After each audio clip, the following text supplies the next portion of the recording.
golden couple Tanya Buschman and Michel Bérubé are the envy of their friends. Lovey-dovey, huggy-kissy, holding hands, almost inseparable, I'd say. They were the perfect couple.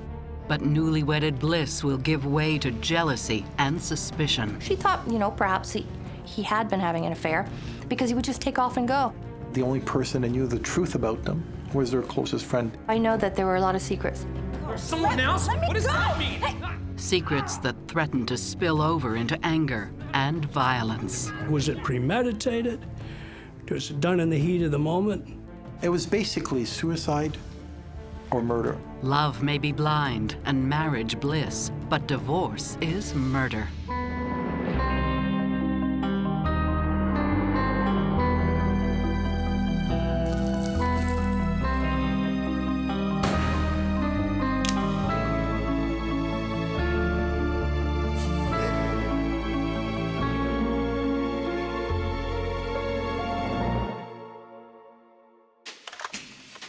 "26-year-old hairdresser Tanya Buschman is looking for a fresh start in the vibrant city of Montreal, the cultural capital of Canada, where French and English traditions merge seamlessly. Tanya's 4-year marriage to a nightclub bouncer named Matt is over. Their relationship didn't work out. I think it was just Matt, you know, too young and maybe too much partying. Matt? Because that's always tough when you've got a partner working in a bar.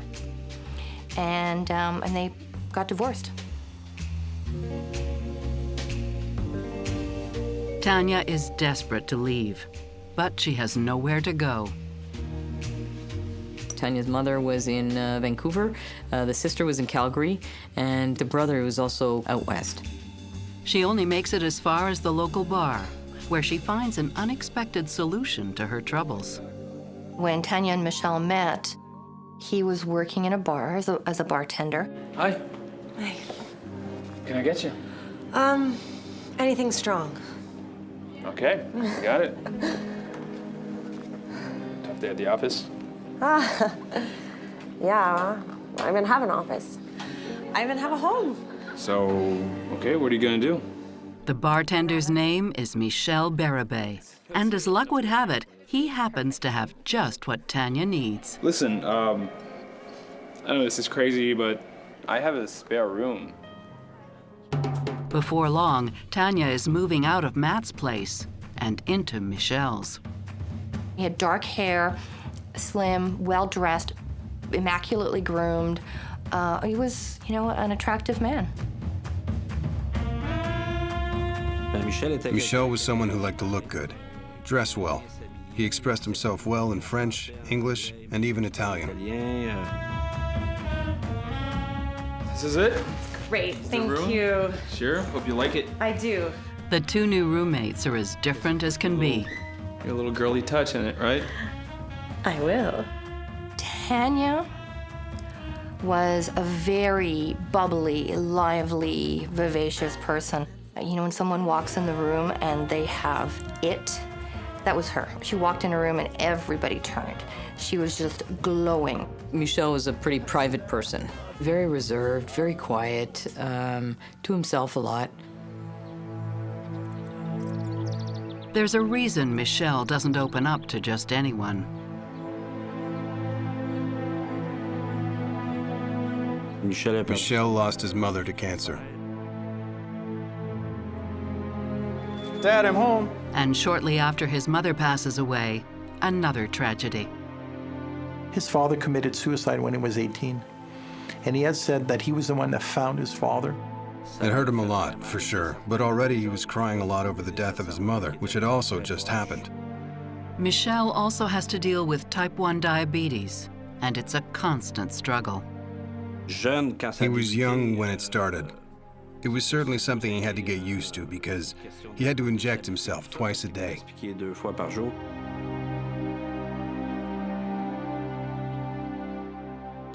After her divorce, Tanya is committed to change. The hairdresser goes for a whole new look, and before long, a new man. Roommates become lovers. They hit it off right away, and that was it. That was the start of their relationship. They were very happy, very much in love with one another. Forensic psychologist Dr. Brian Russell and psychotherapist Stacy Kaiser aren't as optimistic about the budding romance. Tanya moved right out of a very troubled and tumultuous relationship into a brand new relationship, and that is never a good idea. First of all, she has not had a chance to grieve and heal from the first relationship.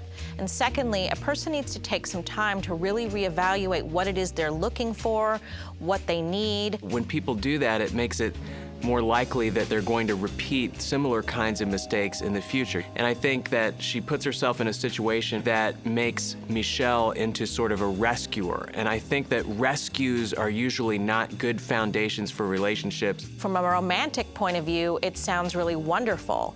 But from a practical point of view, I anticipate that there are going to be issues. Still, 5 years later, the relationship is going strong. The couple looks for a bigger house so that Tanya can open her own hair salon at home. I can do my salon in here. This is amazing. And I can put in the water supply and oh, this is amazing. I love this. This is exactly what I wanted. Thank you. They bought my house. And we were friends ever since. We had similar energy and just so many things in common, like the love of the outdoors, love of animals, love of painting, of art. Tanya also befriends one of her neighbors, Nadine Gregoire. Going on and on. I'd see her out every morning watering her hanging plants. And so one day I said, oh, why don't we go for a walk? And started a wonderful friendship. Not long after the move, Michel and Tanya begin another new chapter, marriage. From what I understood, he swept her off her feet. It was the start of their perfect life with the wedding and the new big house, and things were just, you know, so on track. And there we go. Okay. Yeah, that's good. It's gonna be great. I can't wait. It's gonna be great. Despite Michel's shyness, Tanya brings out the romantic in him. Michel and Tanya as a couple were always lovey-dovey, huggy-kissy, but almost inseparable, I'd say. They had a lust for life. They were two people who loved life, who smiled at the world a lot. I think they were two good-looking people. That's also what attracted them to each other for sure. Financially, things couldn't be better. Tanya's career was, you know, fantastic. She was doing so well. She had to turn people away. Her hair salon was so successful, and people loved her. And Michel has big plans of his own. Well, Michel had always wanted to own a restaurant. He was trying to reserve a little nest egg. It was gonna go towards a business and, you know, developing their future, whatever their future was gonna be. They were the perfect couple. Two good-looking people, and the marriage seemed solid. But just 2 years after their nuptials, Michel is starting to show his obsessive side. It's a water bottle. It's an empty water bottle. He'd complain about the house if she left a water bottle on the counter. Even if everything else was gone spotless, he would get upset if he got home and there was something left around. Friends also notice that Michel has become standoffish. I remember one day I went in to the house. Michel walked by me and he didn't say anything. I had no idea that he could be like that, just cold and aloof. So I then saw a little bit of a different personality. I really want a puppy. He doesn't want us to have a puppy. Don't worry about it. She wanted a dog, and she said she was home alone, having people come to her house all day long, having strangers in her house sometimes. And she said, well, Michel didn't want one because it was too messy. Into the sky. For Tanya, Michel's dark side is becoming a bit of a drain. Don't bring me down. Don't bring me down. Oh, you're the most annoying thing in the world. You're always happy. You're always singing. Stop! She would do things, you know, to be fun and spunky, and he would complain. He would, you know, always put her down like, oh, you know, you're always in a good mood. So she felt just picked on and Not appreciated, not like the way you should feel with your husband. Tanya is really pretty much on 24/7, very, very energetic. And for someone like Michel, this can be exhausting and frustrating. It just becomes tiresome over a while to be, you know, constantly trying to be something that you're not, day in and day out, week after week, year after year. It becomes something of a burden and people get resentful.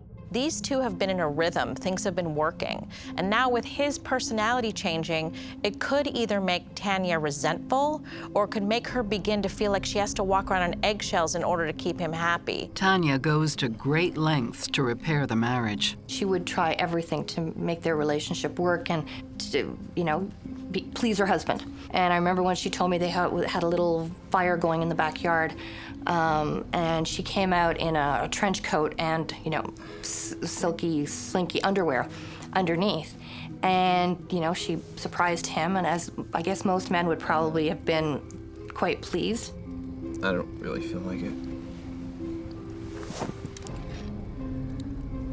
I'll wait inside. Yeah. Clearly, Michel isn't like most men, and Tanya's about to face her biggest rejection yet. It's 11:30 at night. I wonder where he's going, She thought, perhaps he had been having an affair.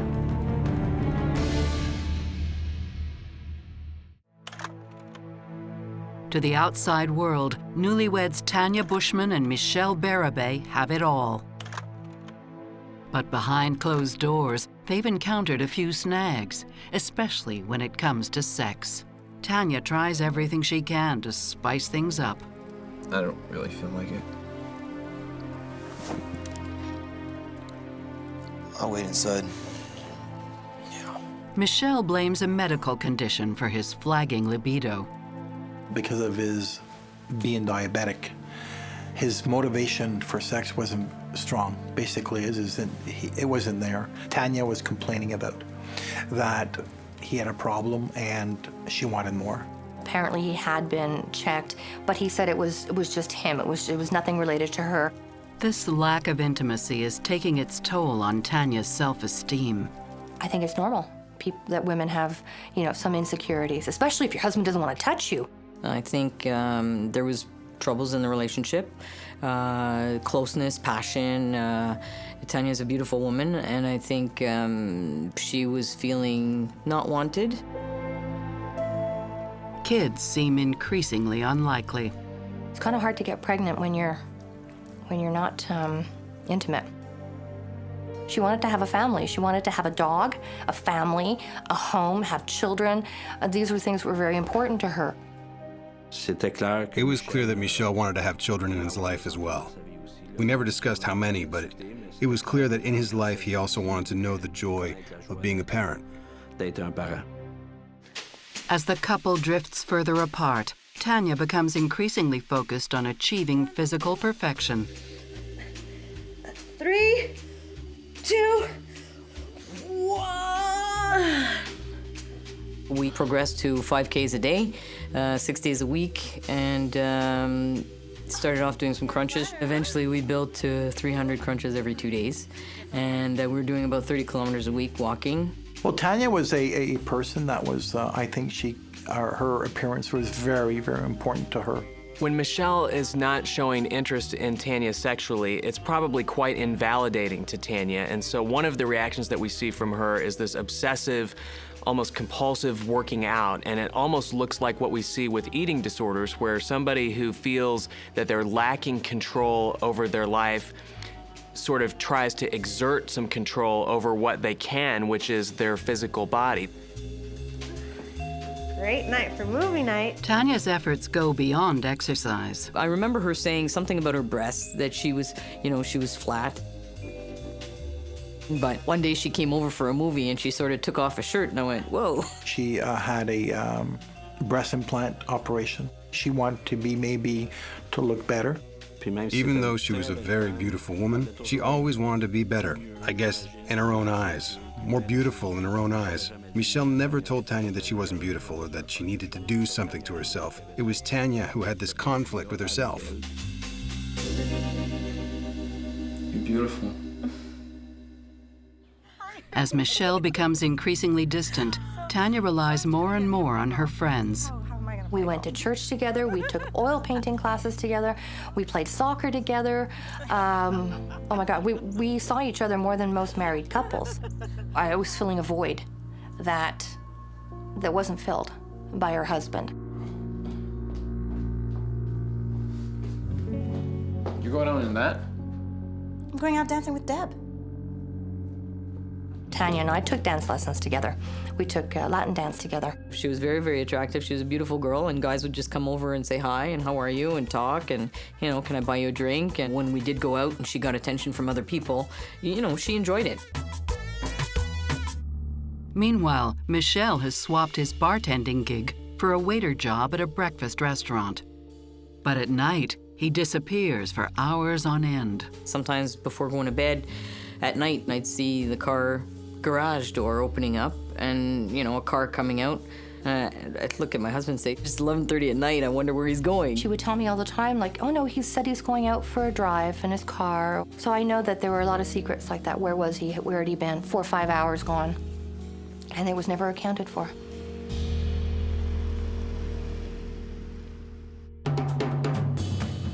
Tanya soon has a secret of her own. A man she meets on a beach in Cuba. She went on vacation with her mother, and that's where she met him, and they hit it off just as friends, and he said that he was an art teacher. Emilio Vitale also happens to be from Montreal, and when Tanya returns home, she and Deb enroll in his art class. It was a phenomenal class. It was just absolutely great. He was charming, Tanya was charming, and I guess he just came in at a kind of a weak time in their relationship. Tanya's crush on her painting instructor quickly develops into a serious infatuation. Thank you. She had told me that she was wanting to marry this art teacher, and she said that she was going to have a child with him. She could foresee this. So I think Tanya was the type of person that needed love, that needed somebody to love her, and I got a feeling that Michel wasn't able to give her that love, so she turned to another man. It's a secret relationship, but not for long. They were in a car kissing. She goes, he's furious, he wants to kill me, he's so mad.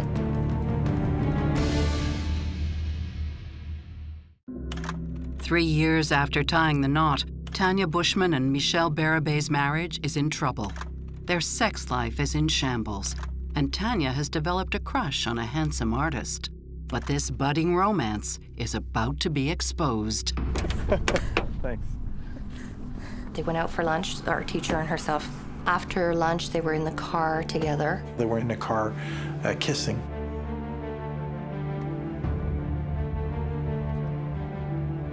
By chance, Michel pulls into the same parking lot on his way to the video store and ends up seeing the whole thing.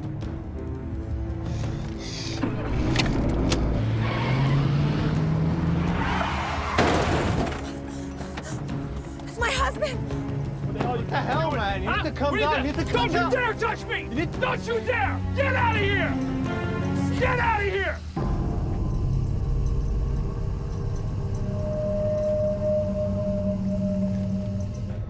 Hey, I'm talking to you, huh? How do you think it makes me feel when I see you kissing another man? Huh? What do you think? I feel horrible. What else can I do? Oh, I don't know. How about not putting your tongue down another man's throat, huh? Oh. How's that? When they got home, obviously Michel was rightfully angry. She ran in my door crying and said that it's over. And I said to her, you know, you're really lucky, because I'm telling you, if it was me, I would have punched you in the, you know, probably in the face. It was my wife, you know, or my husband. I know. He's furious. I got the impression that she didn't want to end it, but if something else ended it, then that was okay. Marriage is a unique bond because it is a bond that we choose to make. It's not a bond that's formed by heredity or blood or anything like that. And what the bonding glue is trust. And so when Tanya violates that trust by going outside of the marriage for her physical affection, she's undermining the very glue that holds her relationship with Michel together. Part of what's going on for Michel after catching this cheating scenario is now he's going to be walking around wondering what he hadn't seen, what else she's been doing. And this could really put him in a tailspin. Hey! For now, Michel takes comfort in the fact that Tanya's lover has been scared off. Get out of here! Get out of here! So that was the end of that. The art teacher didn't want to have anything more to do with that sort of situation. Tanya returns home to Michel, who agrees to take her back. They talked and, worked things out, I guess. She still loved Michel. Whether she was in love with him, I mean, that's questionable, but if it would work out and she could have her life with him, then yeah, she was willing to try. That's why she went to counseling. She was willing to work it out. I think it's really a terrific sign that Tanya and Michel have decided to go see a counselor.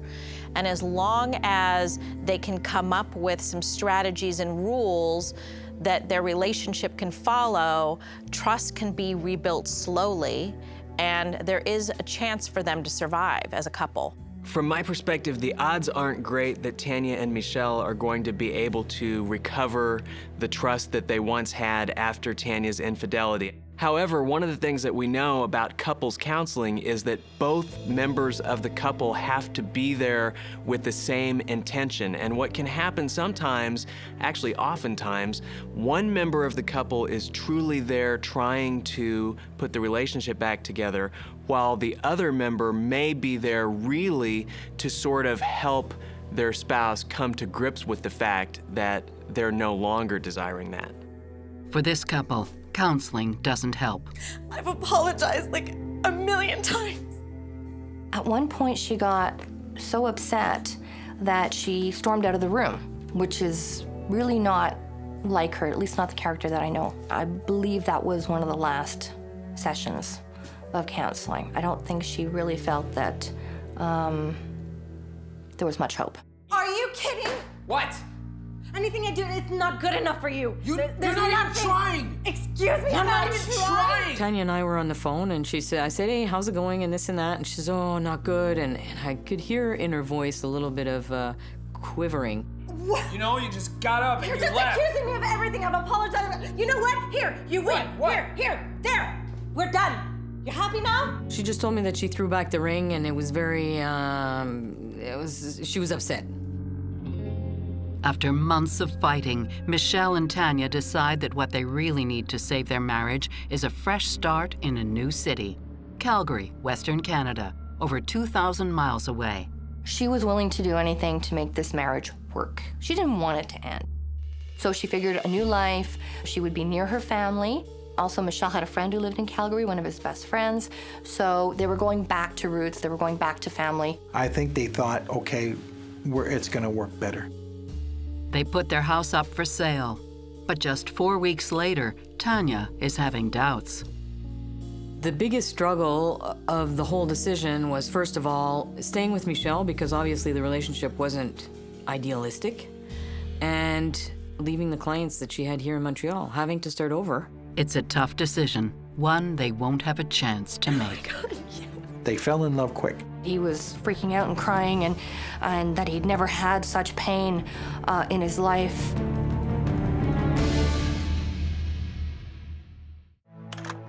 Tanya Buschman and Michel Bérubé are planning a fresh start in a new city. But less than a month before they're scheduled to leave, a chance encounter changes everything. It's the restaurant we wanted to go.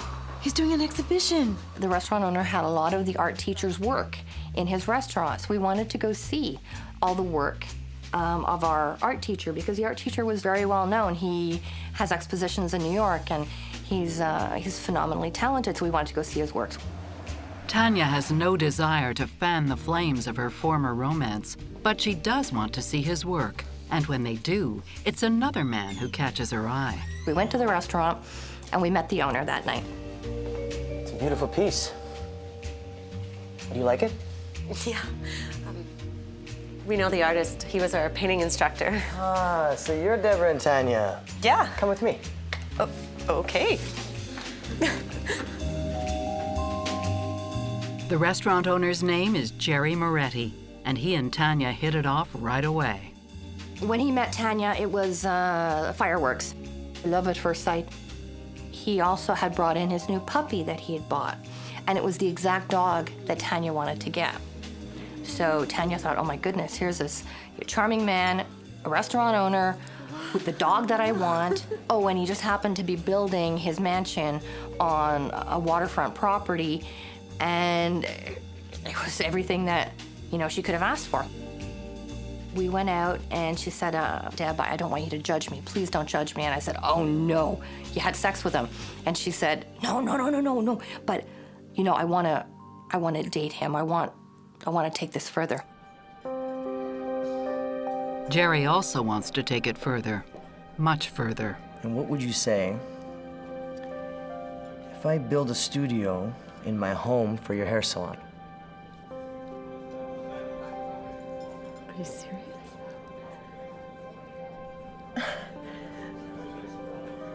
Are you asking me to move in with you? Oh my God, yes. He was offering her the world, really. After that, they still kept seeing each other, and it became more and more intense, apparently. They started going furniture shopping and all sorts of things. They fell in love quick.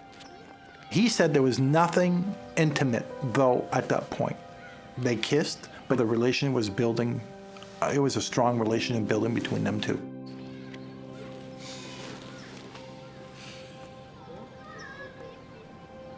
One thing at a time. But we'll get there. Just 3 weeks after meeting Jerry, Tanya makes a big decision. Okay, I'm gonna move in with Jerry. But his house isn't available until March, so I was wondering if I could stay with you until then. Of course you can. She told me, I am going to stay in Montreal. And we were happy, and we were hugging each other in the bathroom and jumping up and down, and all excited that, you know, she was considering staying here. But, nobody, and I mean nobody can know about this. I haven't told Michel yet. Okay, amazing. Oh, this is gonna be great. This is going to be a very upsetting bit of news for Michel because he is planning their future. He thinks he's away from their problems and they're going to be moving forward, and he's feeling this huge sense of hope. It looks to me like when Michel caught Tanya and her art instructor in the car kissing, it was sort of a wake-up call where Michel thought that he actually still did have time to put the marriage back together. And so now that he's going to find out that actually he was out of time and that Tanya either had already checked out or had since then checked out of the marriage, it's gonna be devastating. What's going on? We need to talk. What's up?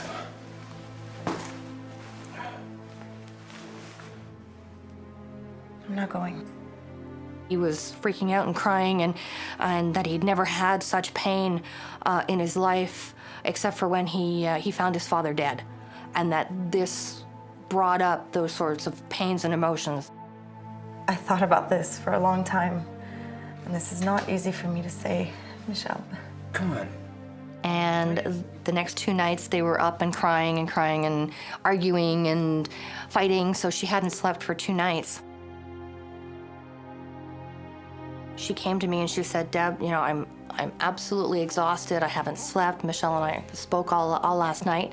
But last night he told me that it's okay, that I can stay in Montreal. He's going to go to Calgary, that he's accepted it, and that is okay. So, did you tell him yet about Jerry? No, I can't do that. I don't want to hurt him like that. The next morning, Tanya has her usual lineup of clients.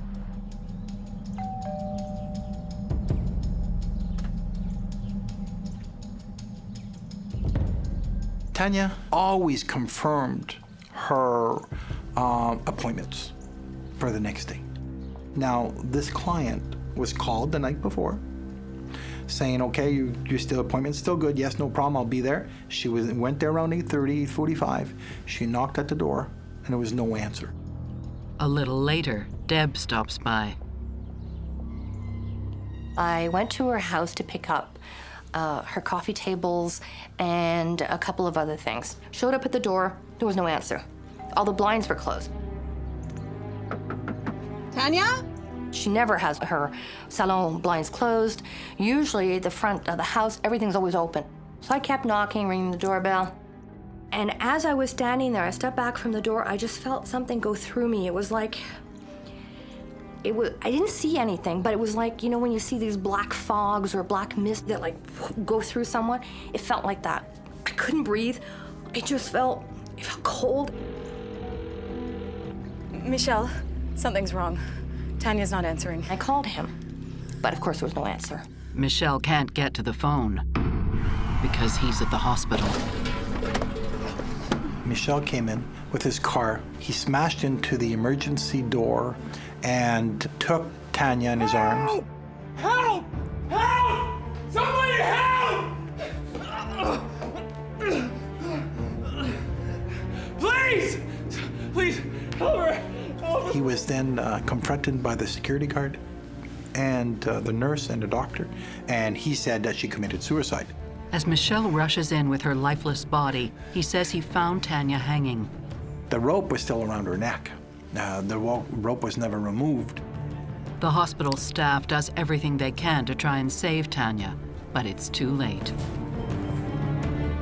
When the body was brought to the hospital, she was pronounced dead immediately.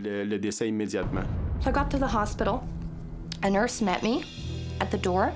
She brought me to a doctor, and I said, okay, where's Tanya? And he says, I'm really sorry to tell you, but Tanya's passed away. Tanya's dead. And that's it. My legs gave out. I just fell to the ground again. I was like beyond belief.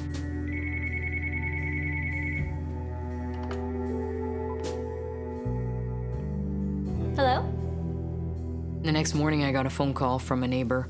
Hi, Nadine, it's so-and-so. I just want to let you know that the police is in front of Tanya's house. It's roped off. And I'm like, okay, but what's going on? What's going on? What's going on? Well, apparently Tanya's dead. And I said, no, it can't be. She was here last night. I was in denial. No, sorry. It's not Tanya. I don't know who you're talking about, but it's not Tanya.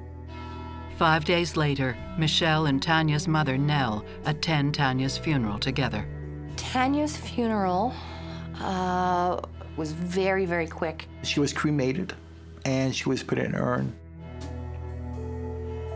I was devastated. I mean, I was crying. I don't know how many days I cried for. It was really devastating. She was my soulmate. She was my best friend. Michel appears just as devastated. Michel, during the funeral, it was very clear that he was grief-stricken and that he was very shaken by what had happened.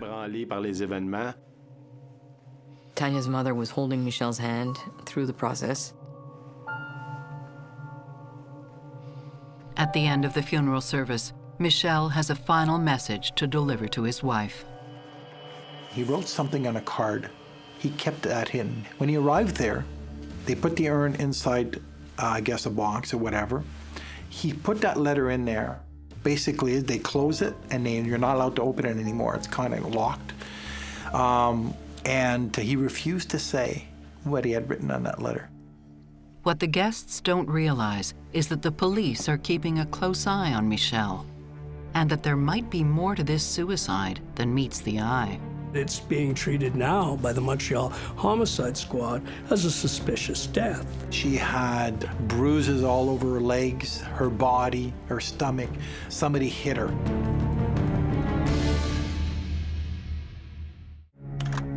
Michel Bérubé's wife, Tanya Buschman, has died in an apparent suicide by hanging. But investigators have reason to believe there's foul play involved. Friends and family don't realize that an autopsy had been conducted before the cremation. And it revealed more than just a strangulation injury.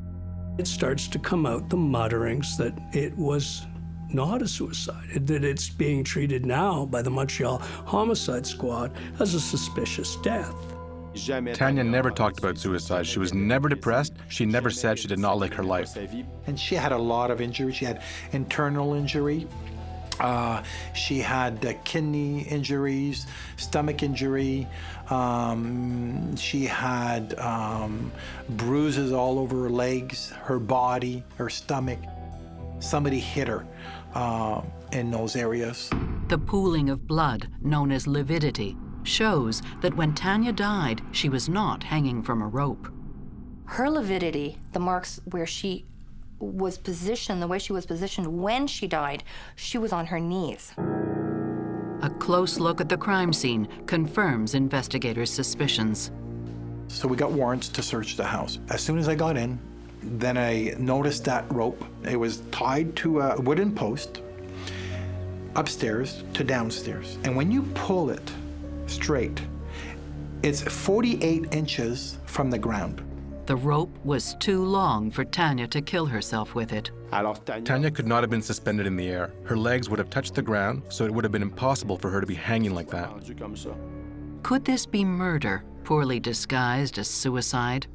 Police turned to Michel for answers. This is his story, and also confirmed by co-workers that on the 20th of November, he woke up at 7:15. He said Tanya was sleeping, gave her a kiss goodbye, went downstairs, got dressed, and then left the house. Went right to work. He went to the dentist at 3 o'clock. He went to pick up some food right after, which was about 5 o'clock, 5:30. He arrived home. He saw her hung.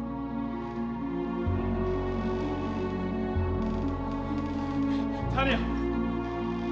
Tanya!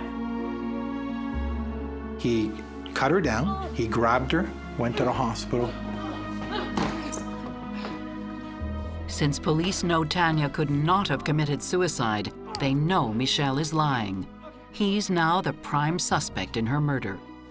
They are eager to know the contents of the secret note that Michel put in the urn. So I went to get a warrant, and I opened the urn itself. I was looking for a smoking gun. Instead, he finds a love letter. I know it was a love note that said, Tanya, for you, I will always love you. You're the woman of my life, and I will always have love for you. It's unthinkable that Michel could have done this. A, fight with his wife, and B, carry out that final act. So, for me, it's crystal clear. It can't be Michel, so it has to be someone else. Investigators dig deep, looking for any other possible suspects. I met with all the witnesses during my investigation. So I met with Nadine, her best friend.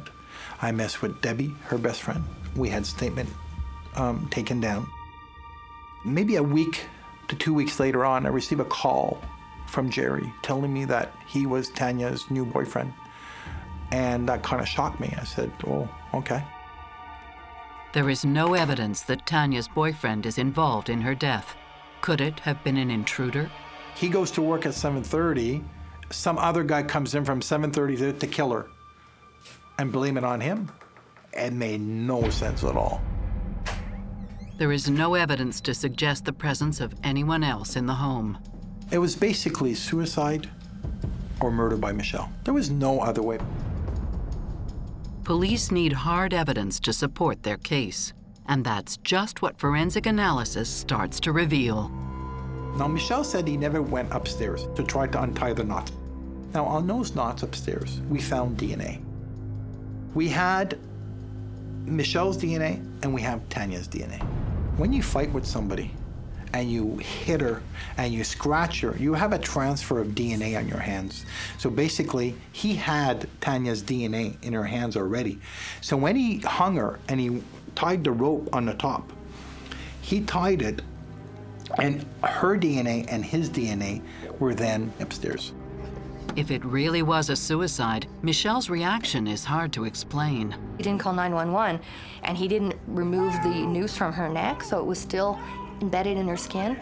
The doctor from the Emerge said in 22 years of being an emergency room doctor, he's never seen that. Please! He said that it would be the fastest way to save her. Well, I think the fastest way to save her would be to cut the rope off. When it's the second time you find a person who's that important in your life in the same position, I can't believe somebody would react in a normal way. Come on, can we just talk about this, please? Let's just figure it out, huh? The traces of DNA convince the police that Michel was responsible for Tanya's death, and the motive seems obvious. I can't do this anymore.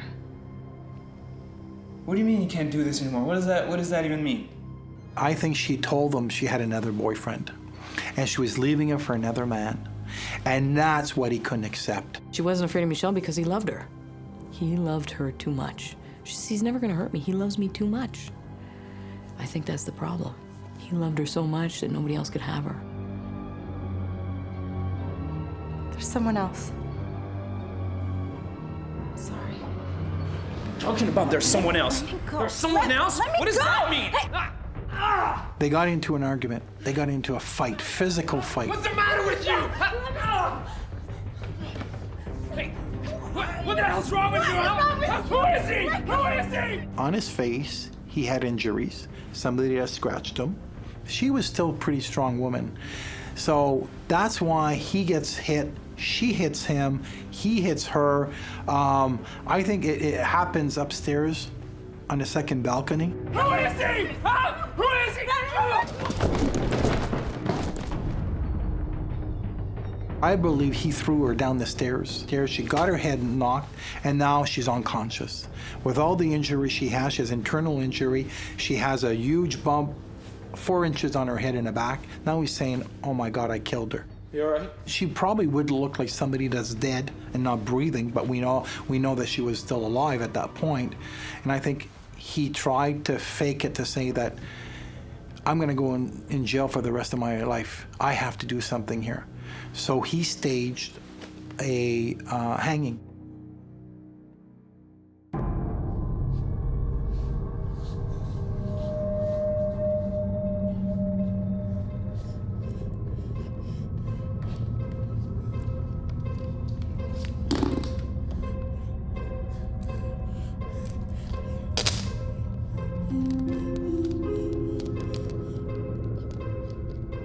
He took the rope, tied it upstairs, went downstairs, tied it around her neck super tight.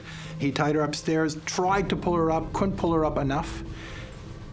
Only put her up 48 inches, tied it, and then said, now I'm gonna go leave it's 8 o'clock, I'm gonna go leave for work. Tanya is hung by a knotted rope that she could never have tied herself.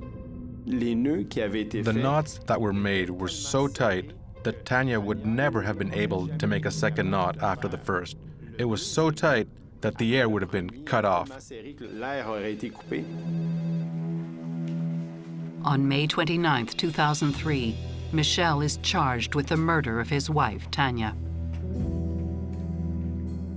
He swore it was not him. I thought for a long time Michel could not do it, but when I saw him in court and I saw he was so disconnected, I guess that's what made me decide, oh my God, it's actually possible. He actually killed her. When somebody like Michel rescues somebody like Tanya, they have a profound sense of entitlement that the other person then remain obligated to them in all kinds of ways for life. And if that person at some point decides to separate, move on, whatever, the rescuer can feel completely ripped off and completely entitled to hold that person at whatever cost. Very few people believe the idea that you can love someone and still hurt them. You can love someone and still want them to be out of your life. It's something that I do believe has happened here. I do believe he loved her, but I believed he loved her so much he couldn't bear her to leave him. And that was the reason that she ended up dead. The jury agrees and convicts Michel of first-degree murder. And let's say he would just thrown her down the stairs, and after a fight, it would have been involuntary manslaughter or murder two, which is less. But because of the fact that he staged everything, then the judge has no choice but to find him guilty of murder one. Michel, who still protests his innocence, was sentenced to 25 years in prison. I mean, Michel did a horrible thing. Her friends, her family, he robbed everyone of this wonderful person.